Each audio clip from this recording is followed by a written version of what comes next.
এবার যৌথভাবে গান এবং নাচ পরিবেশন করবে পার্বতী মান্ডি ও কাজল মান্ডি আঞ্চলিক ভাষায়।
হাততালি দাও।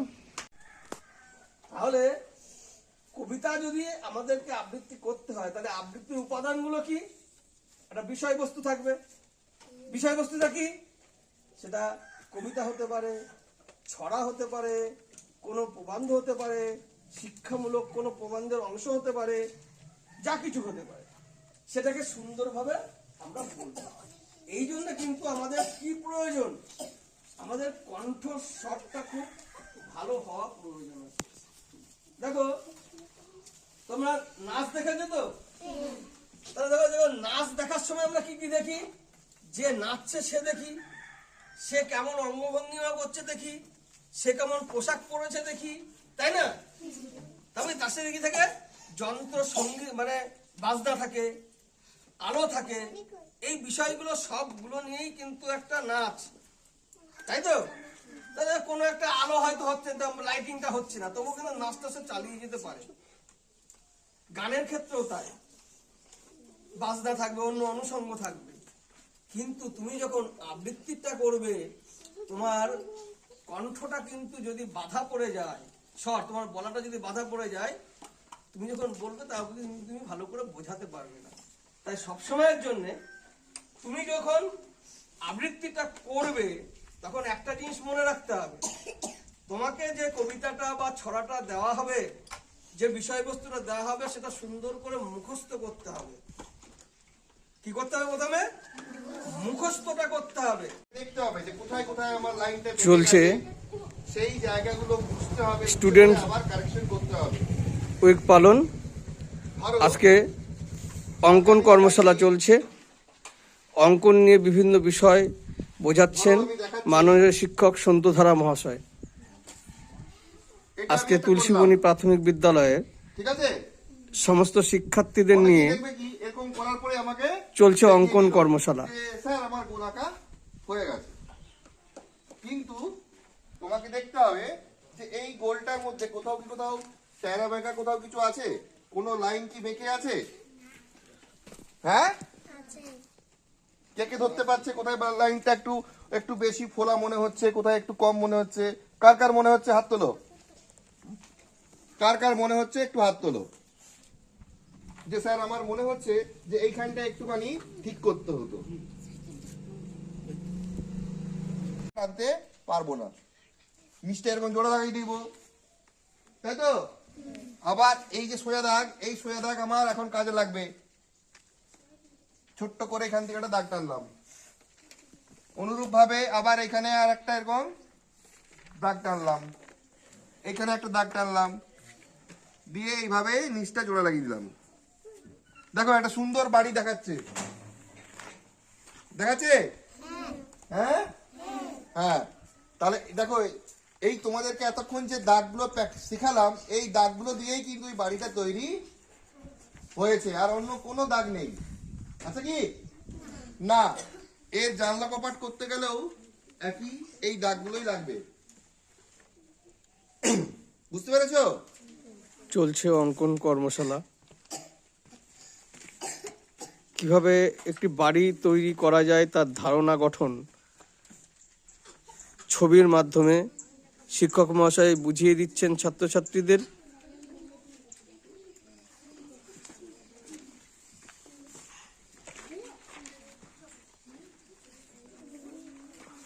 নাও এই দাগগুলো আগে অভ্যাস করে নাও, দিয়ে তারপরে আমাকে একটা বাড়ি এঁকে দেখাবে সবাই। এখন তোমরা 1 নম্বর দাগ যেটা দেখিয়েছিলাম, যে এই দাগটা 1 নম্বর, 2 নম্বর এটা, 3 নম্বর এটা, 4 নম্বর এইটা, একদম খাতার উপর পৃষ্ঠা থেকে শুরু করো।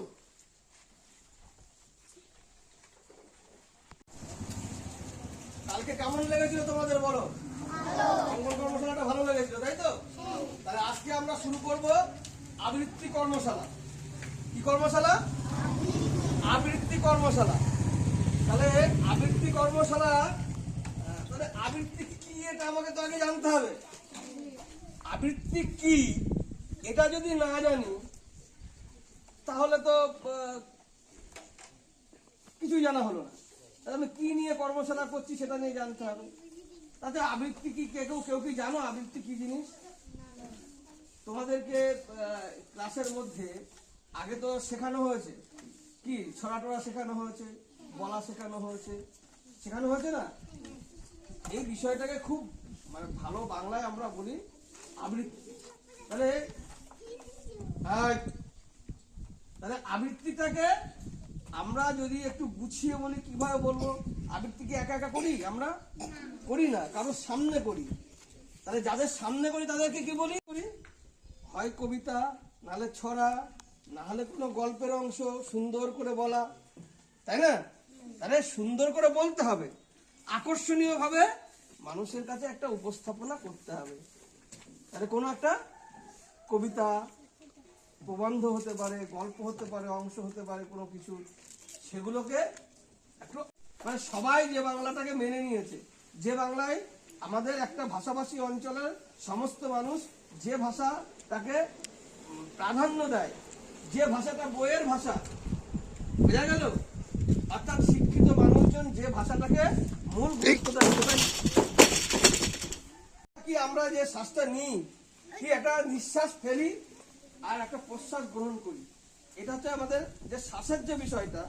এই শ্বাসটা হচ্ছে কি আমরা যখন তখন ওই শ্বাস নেওয়া বা ফেলা, মানে শ্বাস ফেলা, এইটা যখন তখন ফেলা যাবে না। তুমি একটা বিষয় বলছো, বলতে গিয়ে তোমার মাঝখানে যদি শ্বাসটা পড়ে যায় তাহলে কি হবে? একটা ব্যাঘাত সৃষ্টি হবে। তাই শ্বাসটাকে তোমার ছাড়া এবং ধরা, এইটাকে তোমাকে আয়ত্ত করা শিখতে হবে। যদি আয়ত্ত করা শিখতে না পারো তাহলে কিন্তু এটা ভালোভাবে তুমি বলতে পারবে না। তাহলে শ্বাস প্রশ্বাসের ব্যায়াম আছে, এগুলো সেই ব্যায়ামগুলো করতে হয়। আমাদের গলাটাকে ভালো রাখার জন্য, গলাটাকে যদি ভালো, গলাই তো সম্পদ আমাদের, যারা আবৃত্তি করবে তাদের গলাটা হচ্ছে মূল সম্পদ। গলাটাকে ভালো রাখতে হবে, কারণ নাচের ক্ষেত্রে গান মানে বাজনার যদি সামান্য ত্রুটি হয়, তবু যে নাচ করছে সে নাচটাকে কিন্তু গানের তাদের সে কোনো কিছু দুঃখের কথা বলছে, দুঃখের কথা বলতে গেলে তাকে কেমন ভাবে বলতে হয়। কেউ যদি আদেশ করে কোনো কথা বলছে, সেটা আদেশের সুরটা কেমন হয়, বোঝাতে পারছি কি? আমি যদি বলি এই উঠে দাঁড়াও, তাহলে কি তোমাদেরকে একটা আদেশ করা হলো। আমরা যদি বলি যে ফেরিতোষ এটা একটু নিয়ে আয় তো বাবা, অনুরোধ করে বলি, তাই বিষয়গুলো বলি আমরা। তাহলে সেই বিষয়গুলো যদি আমরা, আমাদেরকে এই বিষয়গুলো মাথায় রাখতে হবে। আমাদেরকে কি করতে হবে? অনুভবটা কেমন, আমরা কি বিষয় অনুভব করছি সেটাও বলতে হবে। আমাদের সেটা কি হতে পারে? দুঃখের বিষয় হতে পারে, দুঃখের বিষয়গুলো দুঃখের মতো করে বলা, ঠিক আছে? এই বিষয়গুলো আমাকে ঠিক করে বলতে হবে, উপস্থাপনা করতে হবে। যদি উপস্থাপনা না করতে পারি তাহলে কিন্তু আমি ভালোভাবে প্রকাশ করতে পারবো না। বোঝা গেল? হ্যাঁ, অর্থাৎ আমাদের মধ্যে একটু নাটকীয়তা থাকবে। কি থাকবে? নাটকীয়। শব্দটা বোঝা যায় না অনেক ক্ষেত্রে, লাস্ট শব্দটা বোঝা যায় না। যে সঙ্গীত কি, একটু আগে স্যার একটু ধারণা দিয়েছে তোমাদেরকে। তারা কেউ বলতে পারবে সঙ্গীত কি? কারো জানা আছে সঙ্গীত কি বা সঙ্গীত কাকে বলে?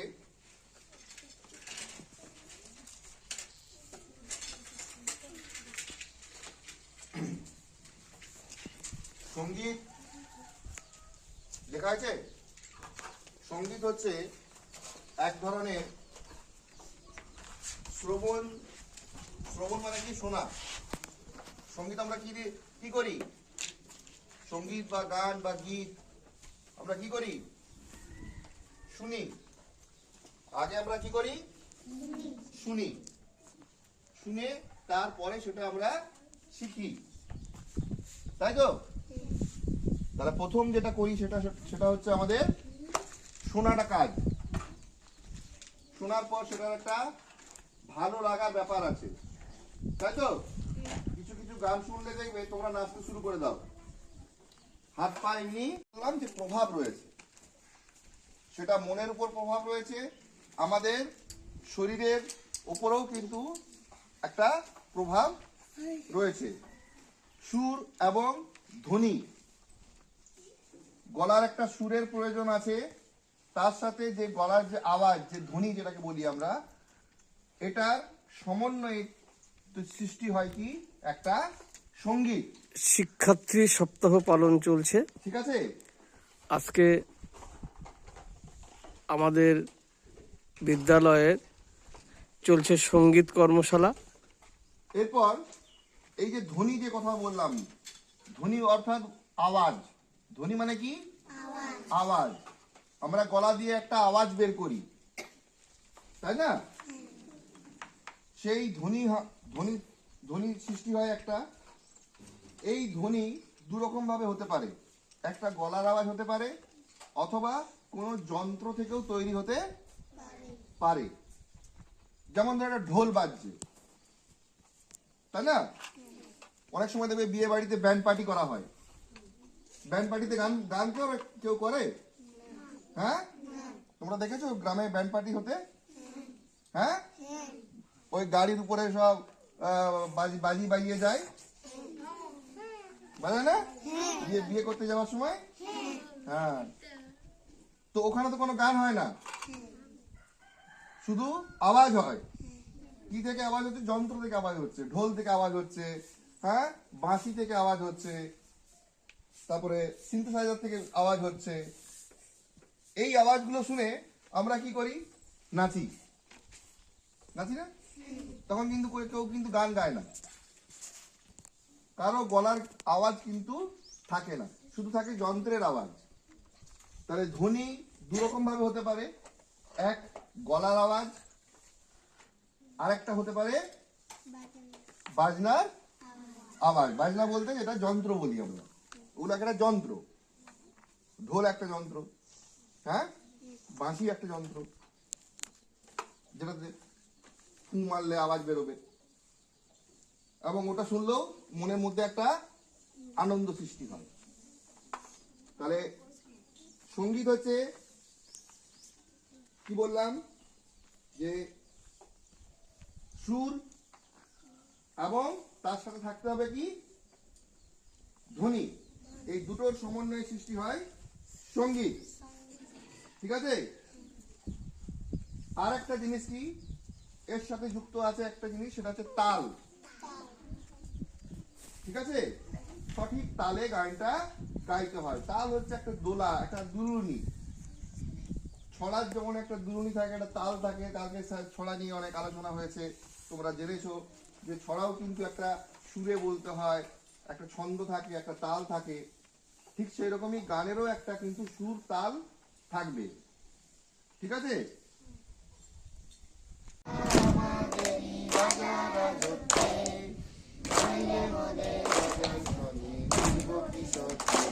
আমরা সবাই রাজা, আমরা সবাই রাজা, আমাদেরই রাজা রাজত্বে, নইলে মোদের রাজার শনে মিলব কি সত্যে।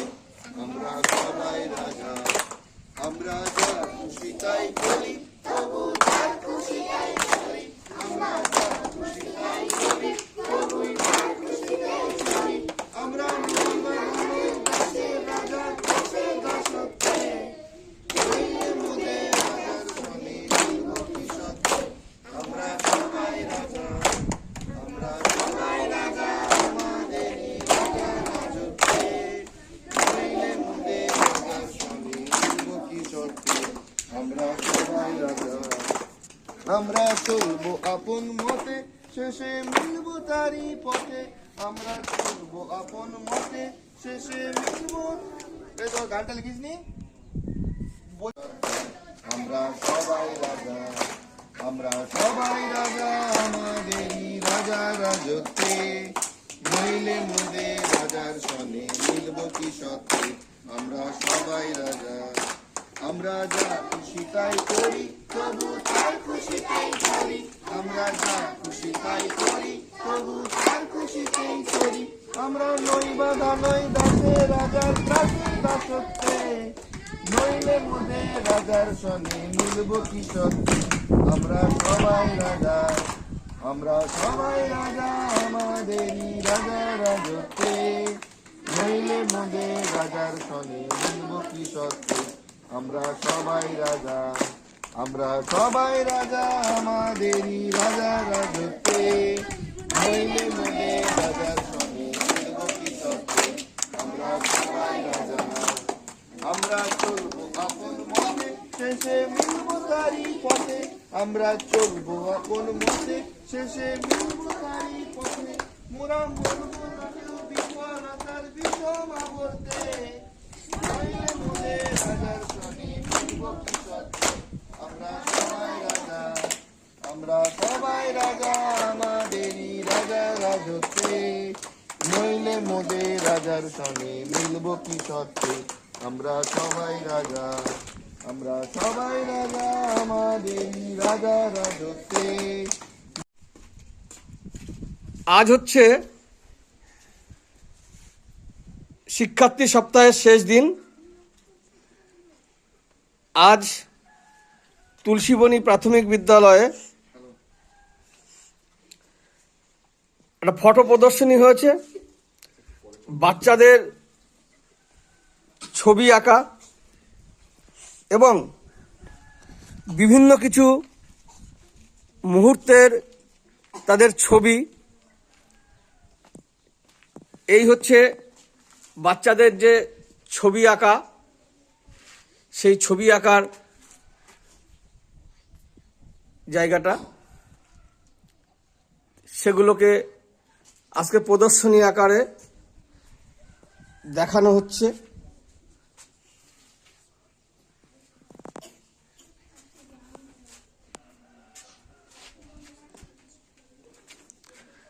সাথে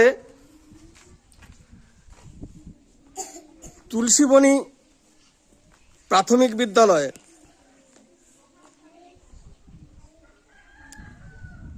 ছাত্রছাত্রীদের বিভিন্ন সময়ে বিভিন্ন মুহূর্তের ছবি দিয়ে ফটো কর্নার করা হয়েছে। আজকের প্রদর্শনীতে সেটা অংশ নিয়েছে।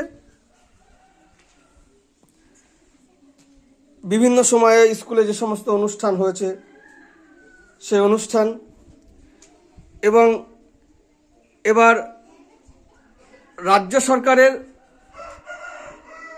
একটা নতুন চিন্তা ভাবনা, সমস্ত স্তরে স্কুলের শিক্ষার্থীদেরকে নবীনবরণ। এবার সেই নবীনবরণটাও অভিভাবক মায়েদের দিয়ে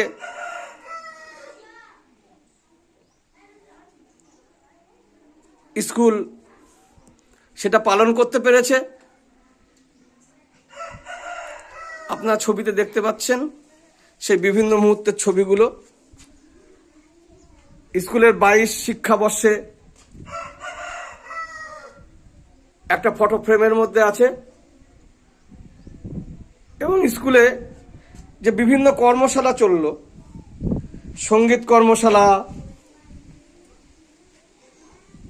অঙ্কন কর্মশালা,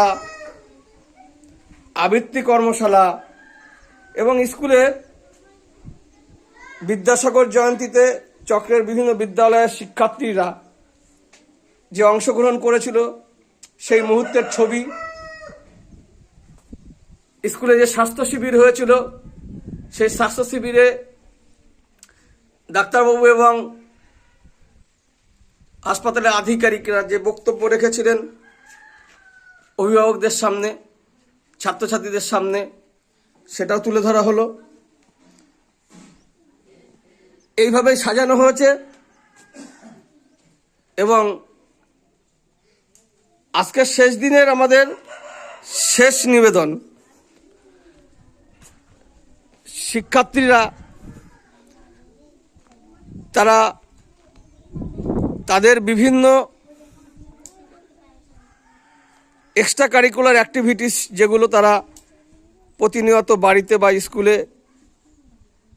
তাদের অভিভাবক এবং শিক্ষকদের সহযোগিতায় যে সামান্য জিনিস তারা আয়ত্ত করতে পেরেছে তারা সেটা করে দেখাবেন।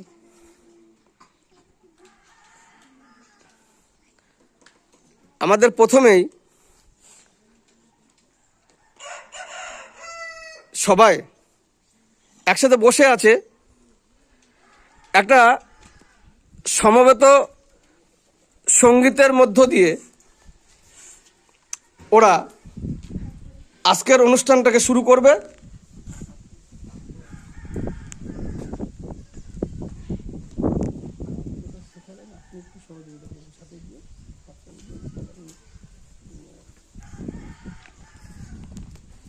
আমাদের মাননীয় সন্তুধারা শিক্ষক মহাশয়, তিনি বাচ্চাদের সাথে অংশগ্রহণ করছেন।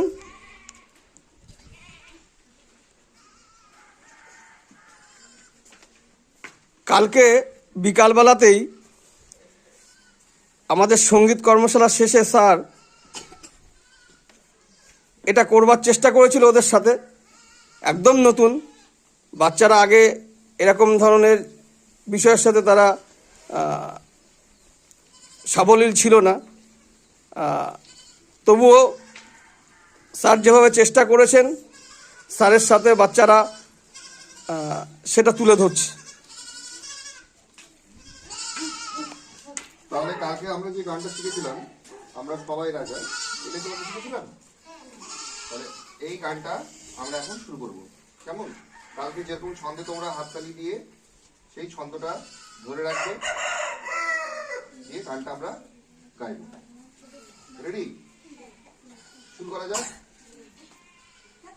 আমরা সবাই রাজা, আমাদেরই রাজা রাজত্বে, নইলে মোদের রাজার সঙ্গে মিলব কি সত্যে। আমরা সবাই রাজা, আমরা সবাই রাজা, আমাদেরই রাজা রাজত্বে, নইলে মোদের রাজার সঙ্গে মিলব কি সত্যে। আমরা সবাই রাজা, তার খুশিতেই করি, আমরা তবু তার খুশিতেই করি, আমরা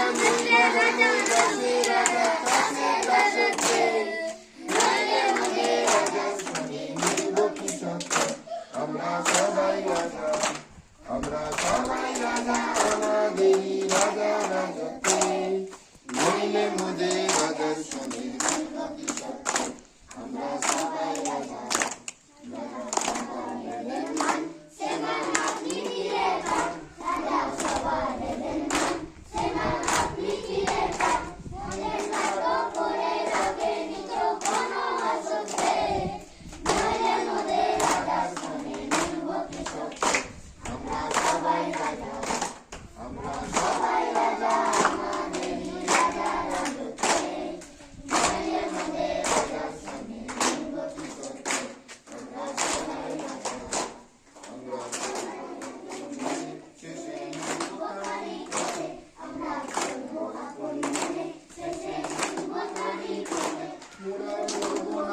বিফলতার বিষম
স্বপ্ন নাম দেব শিখিয়ে, বুলবুল পাখি ময়নাটিয়ে, আয়না জানা গান শুনিয়ে।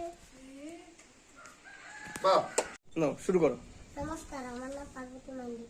আমি একটা ছড়া বলে শোনাচ্ছি। ছড়ার নাম ছুট ছুট ছুটি ছুটি।